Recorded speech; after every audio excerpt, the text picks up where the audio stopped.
Sebelum kita mulai menonton videonya, jangan lupa klik like, subscribe, dan share. Jesus love you.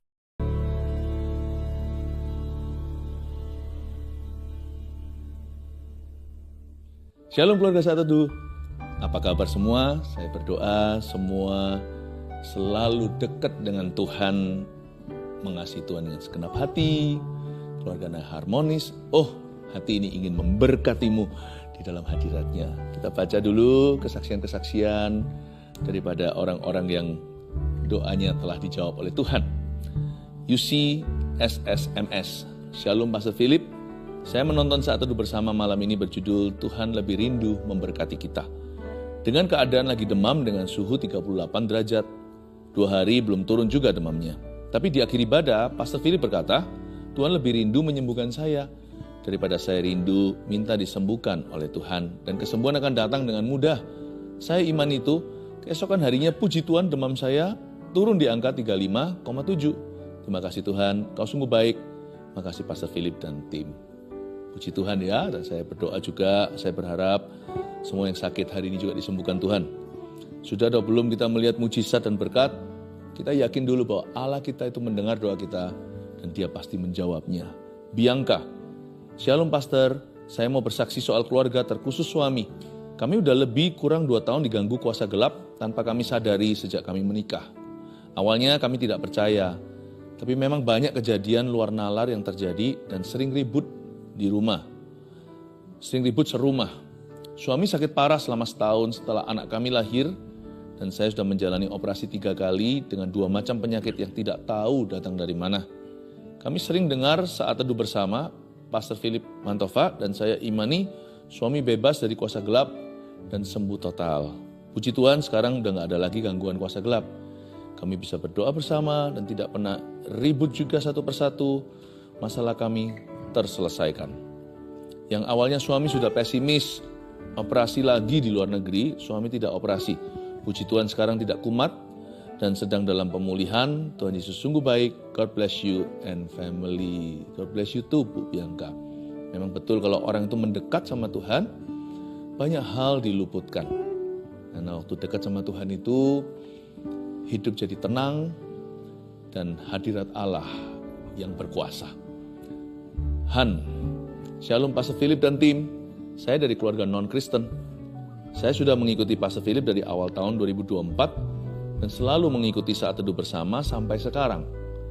Pada episode 13 November 2024, saya dan saudara saya sedang sakit, tapi kami tetap mengikuti ibadah ini. Saya mencoba memberanikan diri untuk meminta doa kesembuhan bagi kami. Dan setelah tim mendoakan di live chat, saya merasa tubuh yang demam tiba-tiba turun dan merasakan kesembuhan yang instan dari Tuhan Yesus Kristus. Dan benar, keesokan harinya setelah saya imani doa dari tim, kami benar-benar sudah sembuh total. Betapa baiknya Tuhan Yesus Kristus, benar-benar seperti kata Pastor Philip, Tuhan Yesus memang sangat rindu untuk memulihkan dan menyembuhkan kita. Thank you Pastor dan tim. God bless you. Saya rasa Tuhan membuat perbedaan antara orang yang sungguh-sungguh beriman dan yang asal-asalan. Kalau Anda berkesempatan didoakan, ambil kesempatan itu dengan sungguh-sungguh hati. Hari ini juga live chat terus jalan, ketik aja, gak ada salahnya. Saya butuh ini dan itu. Karena tindakan iman kita itu pasti diresponi oleh sorga. Tuhan baik, saya yakin kita semuanya sudah gak sabar masuk ke ruang tamu, masuk lebih dalam lagi ke tahta suci untuk menyambut Yesus Kristus. Bawa syukur di hati. Cara mendekat kepada Allah itu bukan dengan keluhan, tapi dengan pujian. Haleluya. Kami ingin mendekatimu secara sengaja karena kami tahu di dalam hadiratmu persoalan kami selesai. Lebih daripada sekedar mencari solusi untuk problema, kami masuk hadiratmu karena kami haus dan lapar akan kebenaran. Dan karena kami mengasihimu Tuhan, kami rindu, kangen istilahnya. Kami ingin berada di dekatmu sebab hanya dekat Allah saja kami boleh tenang. Terima kasih Tuhan, sampaikan sabdamu yang indah melalui hambamu, sembunyikan di balik salibmu, beri kemampuan yang datangnya dari Roh Kudus. Dalam nama Yesus.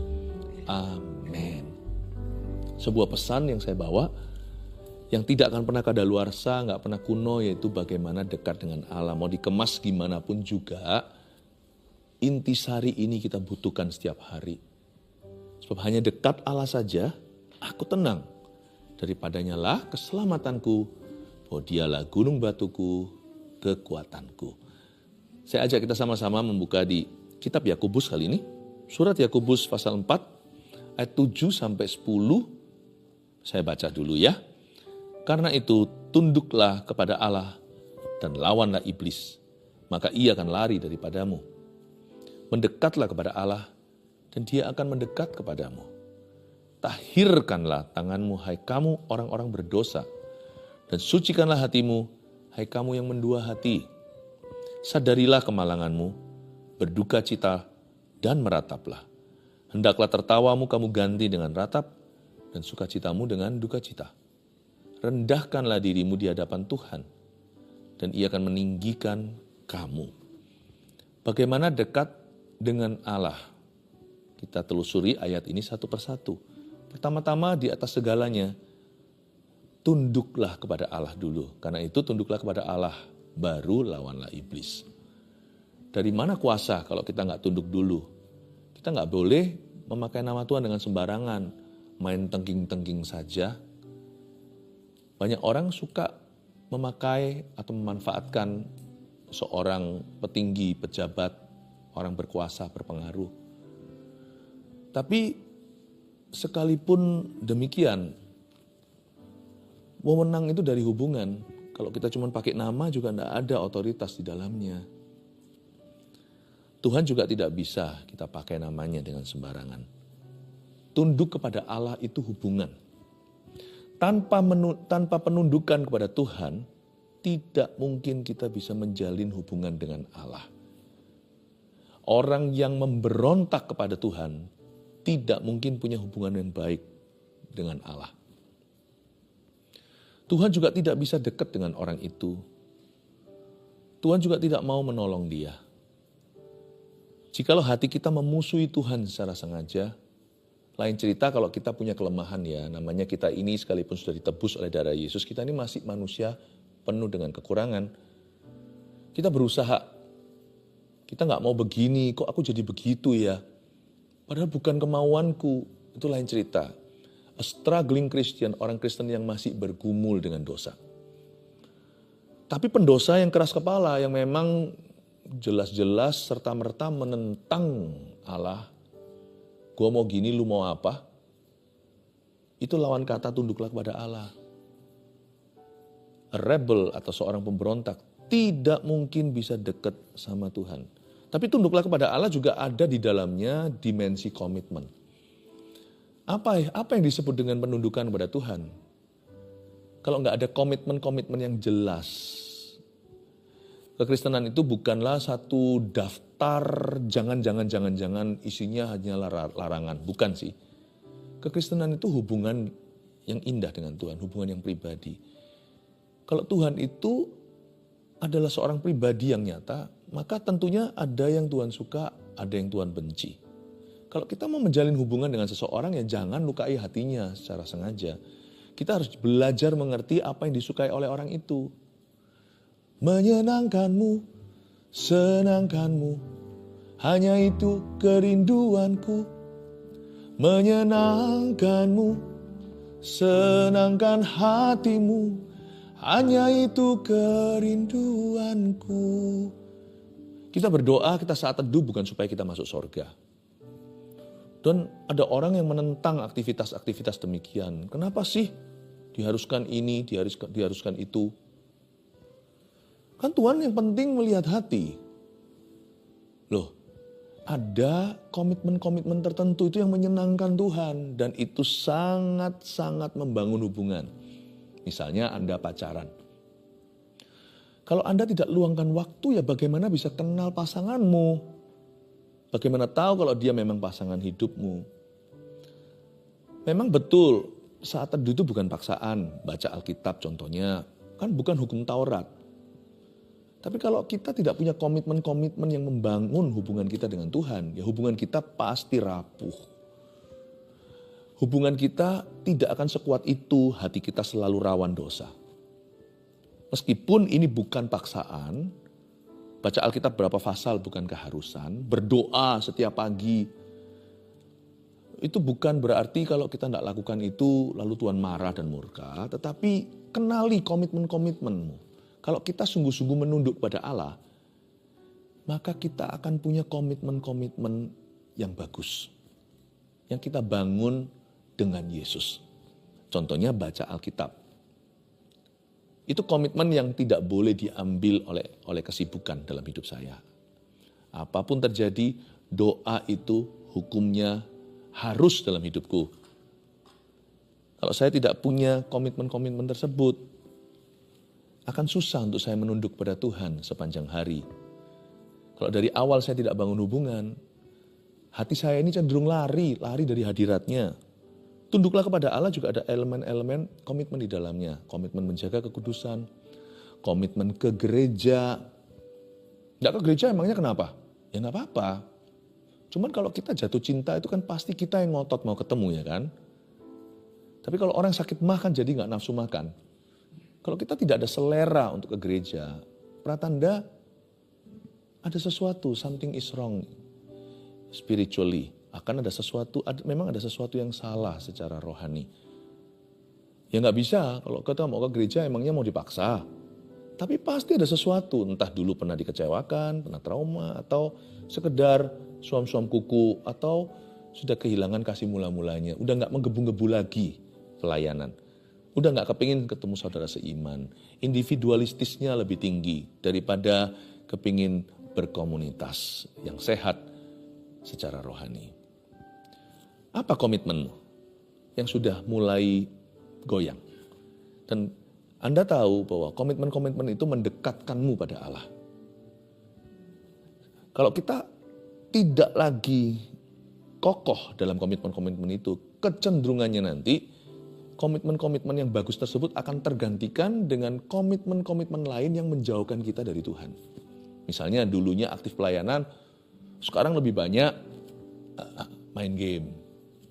Nggak ada yang salah loh, saya nggak ngomong bahwa ini boleh, itu nggak boleh, enggak lah. Kalau itu bukan jelas-jelas dosa, jelas-jelas melanggar firman Allah, moderat saja. Segala sesuatu halal, tidak semuanya berguna. Janganlah kau kembali diperbudak oleh sesuatu, karena Kristus sudah memerdekakanmu. Misalnya, komitmen-komitmen tersebut mulai rapuh, mulai sirna, mulai pudar, mulai luntur. Biasanya akan tergantikan dengan hal-hal lain yang cenderung membuat candu dalam hidup kita. Karena Tuhan itu tidak tergantikan. Kalau Tuhan sudah kendor dalam hidup kita, hubungan kita dengan Tuhan sudah kendor maksudnya, pasti kita cari sesuatu untuk memuaskan lubang donat itu di hatimu. Pasti sesuatu. Hobi, teman, apapun juga tidak bisa menggantikan Tuhan. Lalu ada ayatnya berikutnya, karena itu tunduklah kepada Allah dan lawanlah iblis. Coba katakan lawanlah iblis. Iblis itu mesti ditegasin. Jadi kita harus secara sengaja tutup semua pintu. Tutup pintu aja masih ada angin masuk kok, masih bisa masuk angin. Kita sudah jaga dengan segala waspada aja, hati itu masih dicobain untuk salah. Tapi ada orang-orang tertentu, kenapa tidak pernah bebas dari dosa? Karena memang mereka mengizinkan iblis terus menggoda. Lawanlah iblis itu berarti jangan buka celah.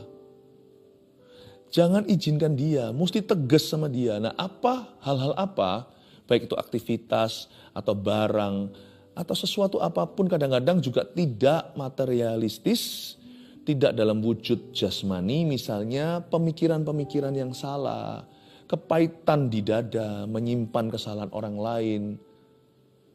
Apakah itu yang selalu menarikmu mundur? Apakah hal-hal tersebut yang selalu menjadi pintu iblis kembali dan terus-menerus mencobaimu di area yang sama, jatuh bangun di sana? Misalnya beberapa orang jatuh di dalam area pornografi. Ya sudah kalau gitu batasi. Kita harus tutup pintu. Itu aja pikiran kotor seringkali masih lewat kok. Tapi benda-benda yang membuat mudah kita lakukan hal itu yang harus dikekang. Itu harus ada remnya. Misalnya, kalau sudah tahu kecenderungannya, ya udah jangan mencoba diri dong. Jangan HP-an terus sampai larut malam di rumah kos-kosan. Lalu cuman scrolling, akhirnya nanti akan surfing, nanti akan cari yang tidak-tidak. Misalnya di jam tertentu sudah jawab semua message-nya. Udah, berdoa sebelum tidur, lakukan aktivitas yang lain. Kalau yang suka musik mungkin bisa main gitar, ya nyanyi-nyanyi. Gantikan dengan sesuatu.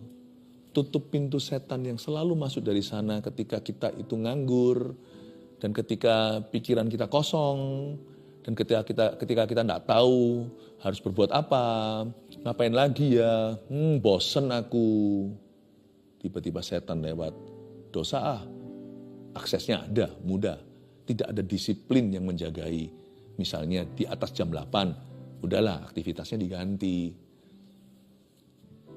Lawanlah iblis itu berarti ada langkah-langkah praktis.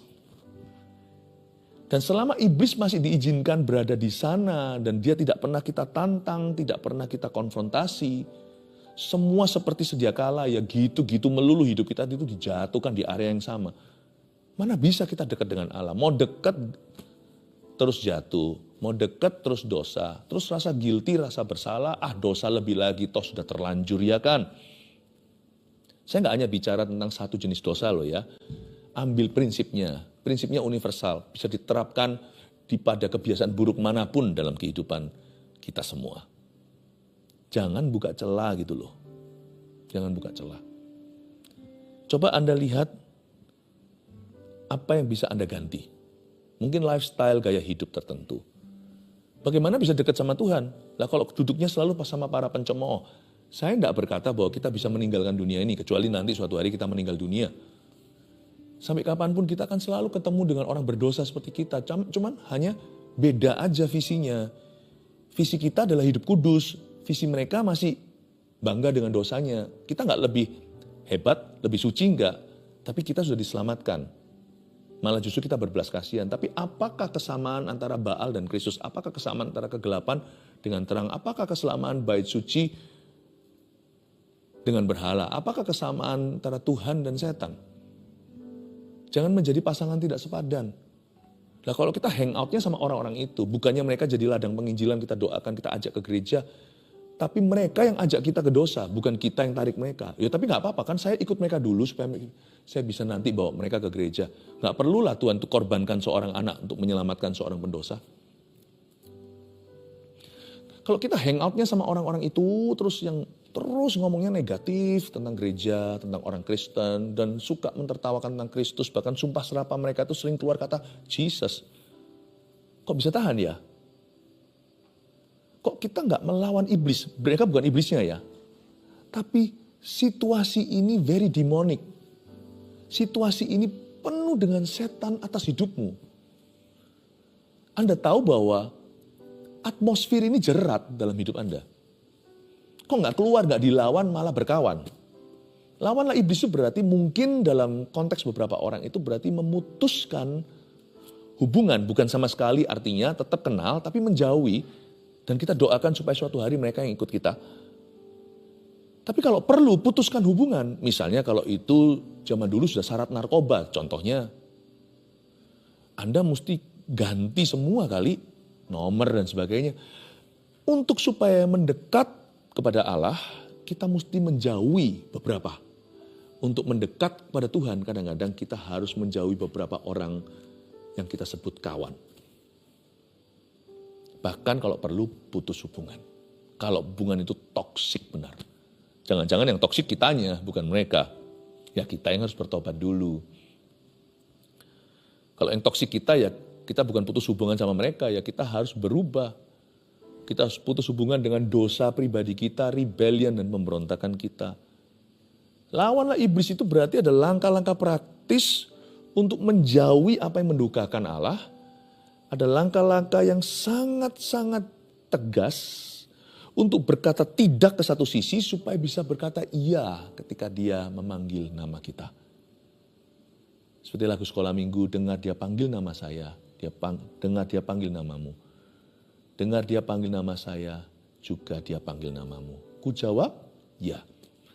Sebelum kita bisa jawab Tuhan ya, kita harus jawab tidak dulu kepada orang-orang yang mengajak kita untuk memberontak kepada firman. Ayat 8, mendekatlah kepada Allah dan ia akan mendekat kepadamu. Kerap kali kita menuduh Tuhan, Tuhan itu kenapa engkau meninggalkan aku?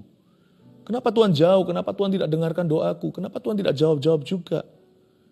Sebenarnya jangan kita itu menuduh Tuhan, karena Tuhan itu sudah datang, mati di kayu salib. Nggak bisa lebih dekat lagi. Namanya pun Immanuel, Allah beserta. Hei, dia selalu ada di sana. Dengan kata lain, dia selalu ada di sini. Mungkin yang jauh bukan Tuhan kali, kitanya yang jauh. Makanya Tuhan mau mendekat, nggak bisa. Karena kita memang menjauhi dia. Mungkin bukan dengan mulut kita menjauhi, tapi dengan tindakan kita, dengan lifestyle gaya hidup kita. Kadang-kadang terasa jauh, suara kita tuh nggak nyampe ke Tuhan. Bukan karena Tuhan yang jauh, kita yang menjauhi. Makanya di sini dibalik sama Yakobus yang dapat hikmat Allah. Kamu mau dekat sama Tuhan, jangan suruh Tuhan lebih dekat lagi.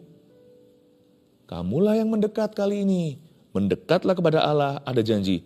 Dan ia so pasti akan mendekat kepadamu. Tuhan tuh gak pernah menolakmu. Tuhan tuh gak pernah jijik sama kita. Tuhan gak pernah, orang berdosa ini, pendosa ini, gak pernah. Tuhan gak pernah seperti itu terhadap anak-anaknya. Sekalipun anak-anaknya jatuh dalam dosa. Tuhan benci dosanya, bukan benci pendosanya. Pemberontakan sih Tuhan benci, karena pendosa yang berontak itu gak hanya berbuat dosa. Dia bangga sama dosanya. Gua mau gini, lu mau apa? Jadi pemberontak gak bisa ketemu Tuhan. Pendosa bisa. Daud bertobat, Mazmur 51. Berapa banyak cerita pemungut cukai yang menepuk-nepuk dadanya pulang dibenarkan.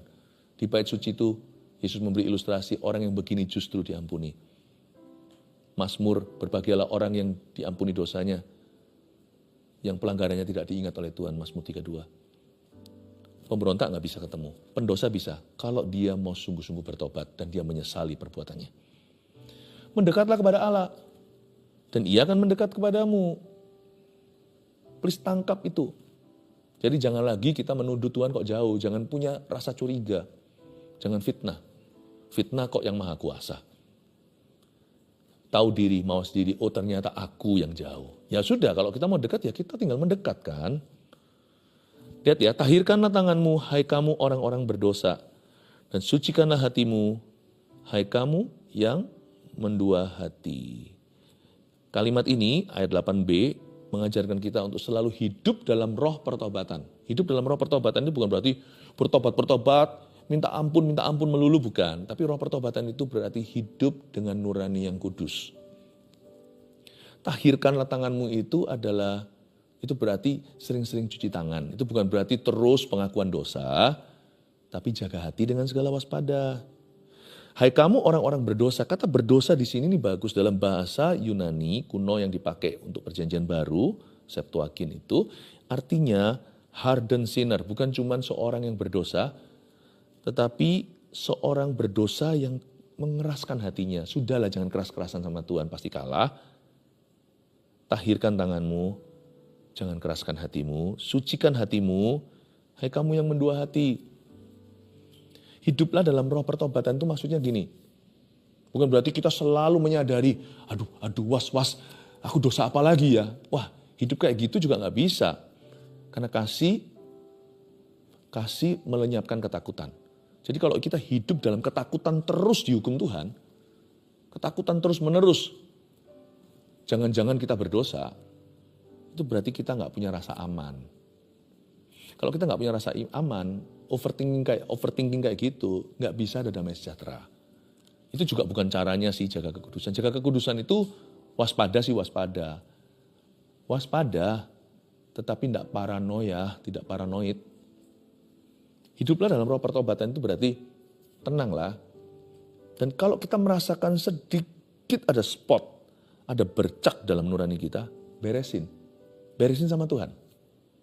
Tuhan, sorry kayaknya tadi aku bercandanya agak keterlaluan sama temanku. Aku belajar di pengalaman ini. Thank you Tuhan sudah ampuni.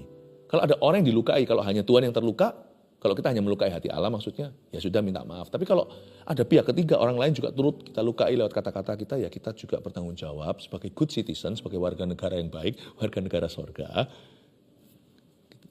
atau warga negara Indonesia, sesama itu tetanggamu, ya perlu say sorry lah ya. Tuhan sudah ampuni, tapi orang itu kan juga perlu tahu kalau Anda menyesali perkataan Anda. Sorry ya bro, sorry ya. Hidup dalam roh pertobatan itu kayak gitu. Nah sekarang saya bahas satu lagi ya di sini ya. Bisa nggak sih orang itu kehilangan keselamatan? Kayak kok tergerak ngomong ini. Gini, ada dua tipe orang Kristen. Yang sama-sama pernah terima Tuhan. Dua spektrum, ekstrim kiri, ekstrim kanan. Saya bicara tentang ekstrim satunya dulu. Orang itu dulu pernah terima Tuhan, tapi sekarang hidup sembarangan. Sungguhan doa nggak ada bedanya. Baca nggak baca Alkitab hanya buku, textbook katanya. Ke gereja, buat apa? Saya nggak perlu. Paling-paling misalkan baguslah itu kalau sudah bisa 1 kali setahun ke gereja pas Natal. Lalu sekarang sleeping around di mana-mana, tidur sana, tidur sini, tidur sama semua. Dan semua dosa dunia yang dicoba oleh orang-orang yang tidak kenal Tuhan, pokoknya semua yang lagi trending, dia nggak ketinggalan. Kira-kira orang itu kehilangan keselamatannya nggak ya? Menurut saya malah pertanyaan saya bukan apakah orang itu kehilangan keselamatan, tapi apakah orang itu dulu sungguh-sungguh diselamatkan. Kalau orang itu sungguh-sungguh diselamatkan, kan dia percaya Yesus. Orang yang percaya Yesus nggak gitu kelakuannya. Kalau kita percaya sama Tuhan, kita pasti percaya kalau Tuhan bilang itu buruk, kita percaya itu buruk. Kalau Tuhan berkata itu jangan, kita percaya itu jangan. Kalau Tuhan berkata begini jalan hidupnya, akulah jalan kebenaran, kita pasti telusuri jalan itu. Kalau kita sungguhan percaya loh ya sama Tuhan, kita juga berarti percayakan keputusan hidup kita sesuai dengan firman-Nya. Saya nggak yakin orang itu sungguh selamat. Mungkin dia dulu pernah ikut mengucapkan doa terima Tuhan, tetapi hatinya tak pernah sungguh-sungguh menerima Yesus. Spektrum atau ekstrim satunya, orang ini pernah terima Tuhan, hidupnya nggak sempurna, masih struggle bergumul dengan dosa, jatuh bangun kadang-kadang di area sama. Ya seperti siapa? Seperti Anda dan saya. Ada orang itu yang kelemahannya di mulutnya, itu gitu terus, dan dia proses Tuhan di area itu. Ada yang lemah di matanya, ada juga yang hatinya mudah give up, ya. Ada juga yang gampang marah, emosian. Wah Tuhan, aku belum sempurna, dikit demi sedikit, tiap hari tiap sifat. Yesus ubahku, sekalipun nampak lambat, namun ku tahu suatu hari ku akan sempurna nanti. Tapi sekali ada bercak, misalnya dia berbuat satu salah, dia rasa kayak gak enak gitu sama Tuhan. Rasanya Tuhan sorry ya, Tuhan sorry ya, Tuhan sorry ya. Kayak ada conviction, seperti ada Roh Kudus yang menginsafkan, seperti ada templakan roh. Kayak rasanya itu gerah. Jadi sama Tuhan itu ada rasa sungkannya. Beginilah saya translate atau menerjemahkan roh takut akan Tuhan. Itu ada rasa sungkan sama Tuhan. Tuhan itu sudah begitu baik sama aku kok bisa begitu, kok teganya. Sorry ya Tuhan, sorry ya. Kadang-kadang sorry-nya pun dia sorry terus. Mungkin karena dia belum dewasa iman, pemahaman tentang grace kasih karunia juga belum lengkap. Dia merasa kayak, aduh gimana, sampai seseorang beritahu, Tuhan sudah mengampuni. Pergilah dan jangan berbuat dosa lagi, seperti wanita berzina yang tertangkap basah. Plong di hatinya. Orang seperti ini, gak sempurna, sama orang yang tadi. Cuman ini beria-ria. Yang ini berusaha. Dia berusaha untuk hidup benar. Yang ini berusaha untuk hidup salah. Yang satu ini, yang berusaha hidup salah ini tidak hidup dalam roh pertobatan. Yang berusaha hidup benar ini hidup dalam roh pertobatan. Nangkep ya? Itu bedanya. Lanjut lagi ya. Sadarilah kemalanganmu, berduka citalah dan merataplah. Hendaklah tertawamu kamu ganti dengan ratap, dan sukacitamu dengan sukacita. Ini yang disebut dengan meratapi yang Tuhan ratapi, tertawa atau sukacita untuk apa yang menyenangkan hati Allah. Di ayat 9 ini kita diajari untuk membenci apa yang dibenci oleh Allah. Ini harus ada perubahan hati. There must be a change of attitude. Akan ada sikap hati yang berubah di dalam diri kita. Berikanku hati seperti hatimu yang penuh dengan belas kasihan, yang bisa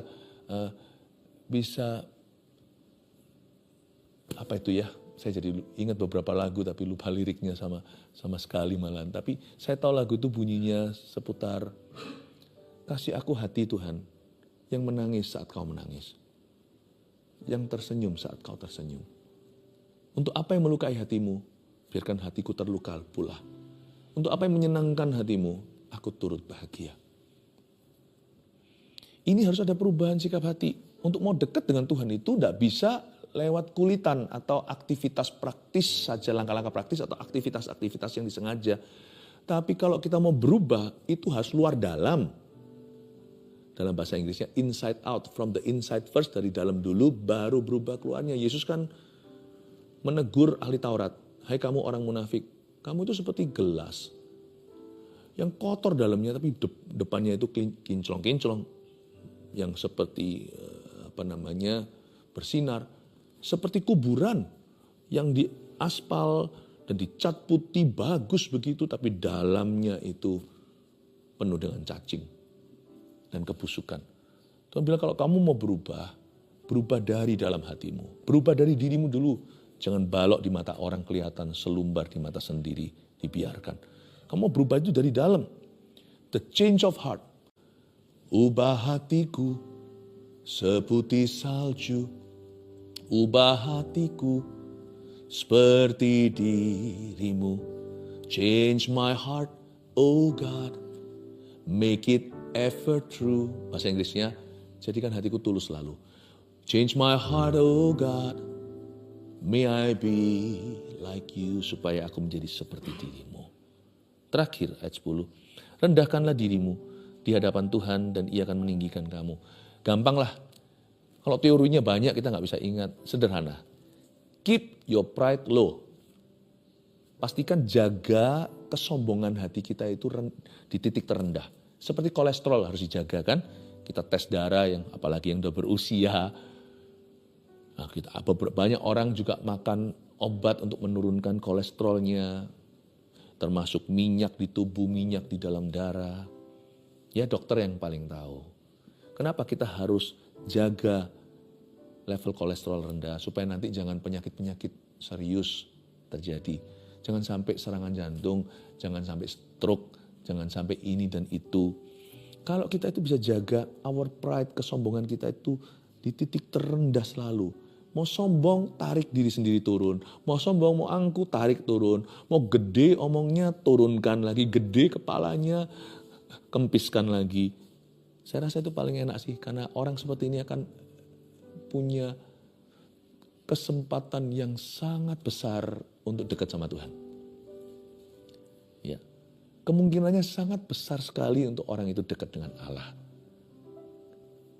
Karena ketika kita rendah hati itu kita mudah diajar.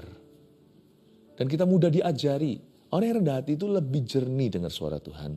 Dan belum lagi dengar-dengaran dengan orang kalau dikasih masukan.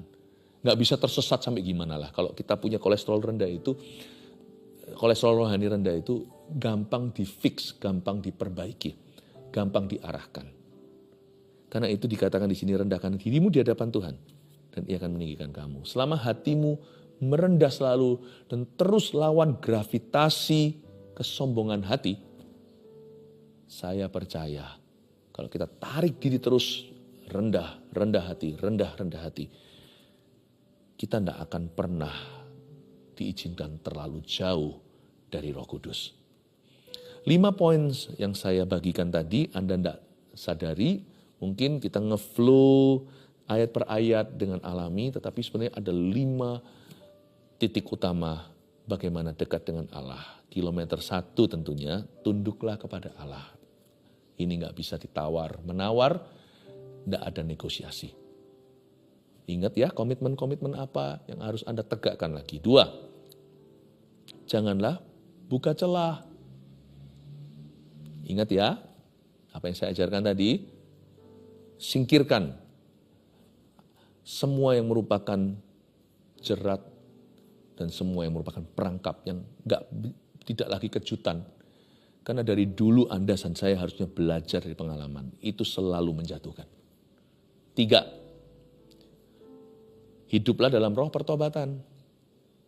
4, bencilah apa yang dibenci Allah. 5, kolesterol rendah, rendahkanlah hati senantiasa. Jesus loves you. Mari kita mendekat pada Tuhan sekali lagi. Haleluya.